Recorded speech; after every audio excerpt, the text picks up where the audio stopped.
Hey guys, it's Kirk from the Forever Homestead. It is the beginning of December, and we actually have just experienced our first major failure of the Generac, the generator, the off-grid, or sorry, our backup power. It appears as though it has shaken itself apart.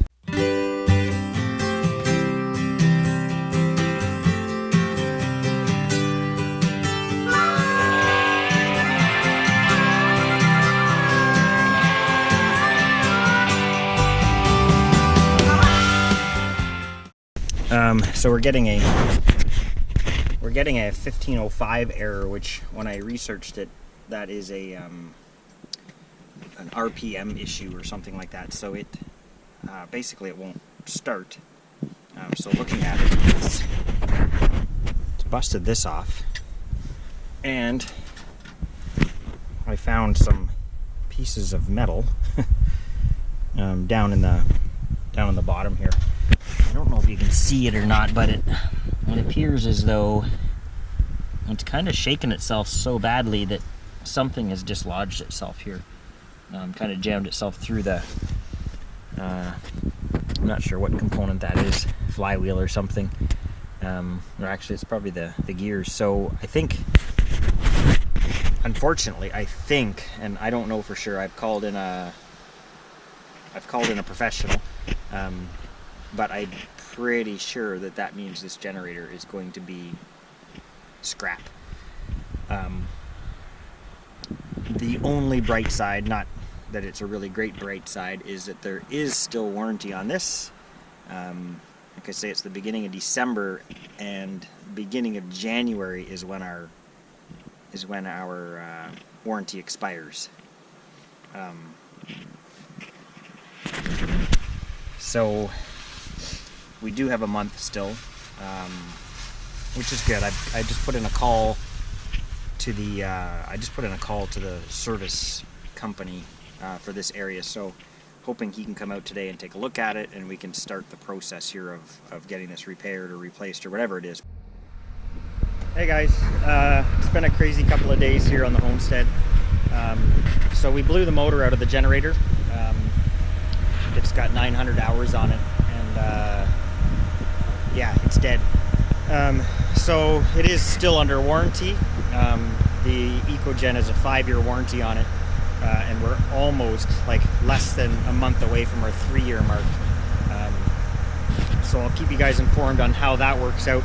By the sounds of it, I did just find a guy that will service it. That's a hard thing up here where we live. There's not a lot of people that will actually do the service. So I know I just recently put a video out about how it was doing well, but yeah, I'm not going to say anything about it right now because I know it's just frustration talking more than anything.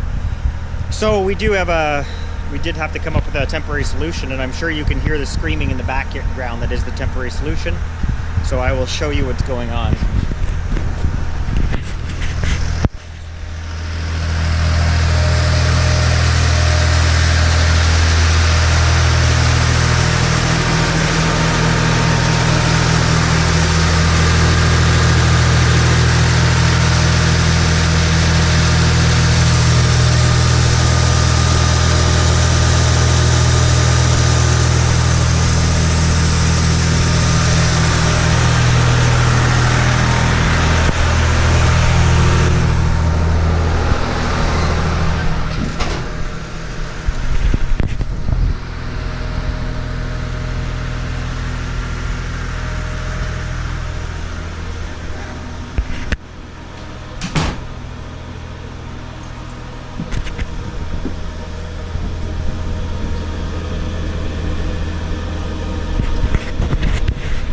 So I'm not sure if you can actually hear me over the screaming of the generator. So what we've got is we temporarily wired in an 8-gauge cable to the inverter and battery bank. So you can see, you know, we are now bringing in 240, I don't know if you can see that or not, 240 volts. So from the generator we have 10 kilowatts coming in. We're using 4 in the house right now, and that's only because we have some big stuff running right now. Yeah, so this is a good emergency solution. What I am finding, I'm going to continue this outside where it's quieter. So this is most definitely a temporary solution. The generator uses, the generator from the tractor produces enough power. It's a 15 kilowatt generator on the back of it, but it really is just meant for farm use. It does not have a very good regulator on it. So it's kind of all over the map, which is bad for the sensitive electronics. The inverter, it's an outback inverter. I always thought that even when it's on generator, that we'd still run off of the batteries in the inverter, and everything would just, everything would still be from our inverter, the nice clean power from our inverter. But what actually happens is it goes through pass-through mode, so the power comes directly through the inverter to our house. And the inverter doesn't do anything as far as filtering and all that kind of stuff. So I do think that is a problem, and it may just be my programming of the inverter. I'm actually going to do a little bit of research on it and see if I can clean that up. I would rather, when the generator is running, all that did was ran the charger, basically replaced the solar. So it ran the charger that just did the batteries, but the power we're using was still coming from through the inverter, not, you know what I mean, like the inverter still modifying the or filtering, I guess. That might not make sense, I don't know, because of the batteries and all that kind of stuff, but it's something I'm going to look into. But anyway, so at one point they were saying it was going to be until April before they could get a replacement or parts for that generator. But now it's sounding like it might just be a couple of weeks. So the tractor is a good temporary solution, but we are currently looking at a smaller one. We should have we should have a smaller generator here, but we don't, because everything's expensive. But we do have one that we can borrow, so I think we're gonna get a 7,000 watt gas generator that we can kind of dial things back on our charging and all that kind of stuff, and run with that. But it's a little bit stressful right now, just trying to keep everything going and functioning, and but that's off grid, right? I understand why a lot of homesteads connect up to the grid, but that's not an option for us, nor is it something that we are really prepared to do at this point. Yeah, so I'll keep you informed as how this progresses. So our generator has been down now for a little over a week, and I ran my father-in-law's diesel tractor out of gas, or out of diesel. Yeah, I know. So anyone that knows about diesel, running anything that runs on diesel, running it out of fuel is very bad, especially on an old Massey Ferguson. So that left us with no power because I couldn't get the tractor going again. I have since got the tractor going again. It took a while to figure it out, but I got it all purged of air and back up running. But running an old tractor and generator that doesn't even belong to me for 3 or 4 hours a day, trying to top this battery bank up, I couldn't do it. So we ended up going out and buying a small 6,500 watt generator, just a small one. We ended up having to do a temporary connection into our generator. I just put a 30 amp plug on the end of it, run it in there, and it works, right? It's keeping our batteries up, or getting them back up there. It's not nearly enough power to run the whole house and chargers and everything else. And obviously coming out here at 6 o'clock in the morning to start it up is not fun at all.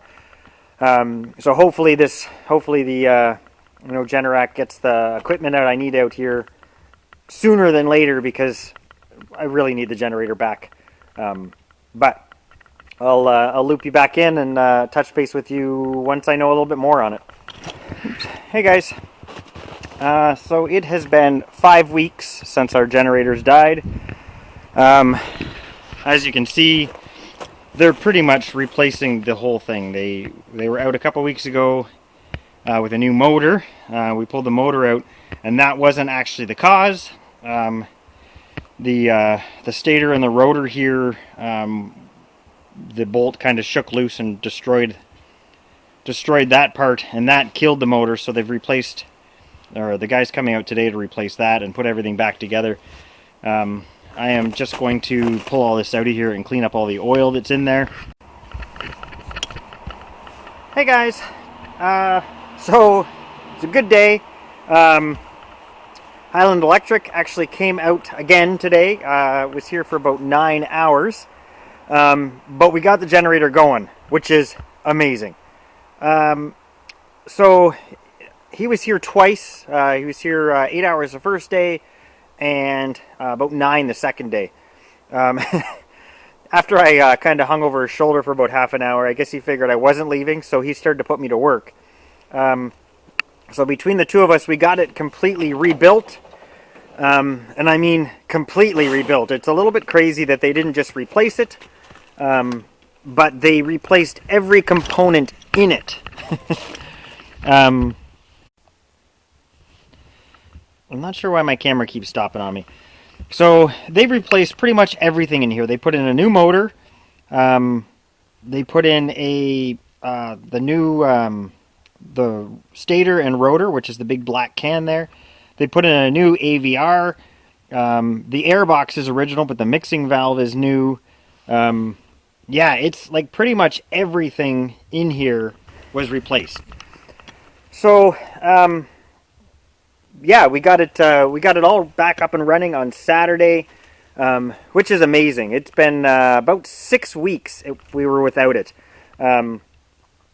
And I know that's, it's a pain as far as the Homestead goes and all that kind of stuff, but I have to say that Generac did a pretty good job. They, everything's coming in from Wisconsin, so, shipping times were sometimes a week or so. They replaced the motor, and then when we found out the motor wasn't the actual problem, that was just kind of the cause, or I guess kind of the, because of what happened. What we're thinking happened is one of the bolts, the main bolt that goes through the center of the stator, we think it kind of came loose a little bit, and that caused the stator to go out of balance, and it started to shake around inside of the rotor, and that eventually snapped that bolt off, and it just, with that thing flying around free like that, it just it would have shaken everything else to bits and pieces, and then that just caused the motor to stop dead. That's kind of the thinking right now. But overall, I'm happy that it's all back up. We use our generator for probably 3, maybe 4 months of the year, and having it down for a month and a half of that was pretty massive. It was down for about a third of our season, or our generator season, and that it caused some, not damage. I hope not damage. It caused our battery bank to be very undercharged for that month and a half, but we've been able to get that all back up, equalize it back up to its to a good state anyway. So, but there's going to be a video coming up on that shortly. But until the next time, have a good one. Hey guys, so if you've liked this video on generator breakdown and generator rebuild, as well as all the off-grid solar and stuff we have going on here, our channel only grows if you guys like and subscribe. If you have comments, put them down in the comments section there, because that really helps us. Yeah, and we appreciate y'all following along.